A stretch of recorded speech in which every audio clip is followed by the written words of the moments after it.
जिल्हा नियोजन मंडळाच्या वतीने पोलीस आयुक्तालयाला हा निधी आम्ही उपलब्ध करून दिला आणि आज आपल्या सर्वांच्या उपस्थितीमध्ये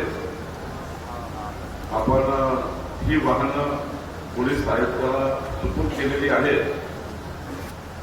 आजचा केवळ लोकार्पणाचाच कार्यक्रम नाही आहे, तर अमरावती शहराच्या सुरक्षिततेकरता एक महत्वाचं पाऊल उचललं जात आहे. उत्कृष्ट जर वाहनं असतील तर पोलीस प्रशासन तेवढ्याच स्पीडने आरोपीपर्यंत पोहोचू शकतं, आरोपीला जेलबंद करू शकतं आणि कार्यक्षम आधुनिक तंत्रज्ञान असेल तर जीपीएसच्या माध्यमातून जी ॲडव्हान्स वाहनामध्ये एक प्रणाली आहे त्यातनं सुरक्षितता आणि जास्तीच्या प्रभावी उपयोग या ठिकाणी करता येतो.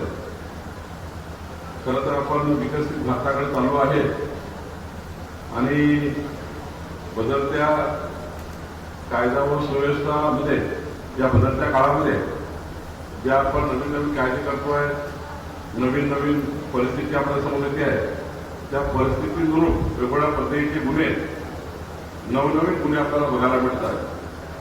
अशा ठिकाणी खरं तर रात्री बेरात्री गस्त घालून या गुन्हेगारांना जेरबंद करण्याकरता खरं तर आधुनिक व्यवस्था उभी झाल्या पाहिजे. पोलीस प्रशासनाला आधुनिक यंत्रणेने जोडलं पाहिजे. याकरता राज्य शासन नेहमीच प्रयत्नशील आहे.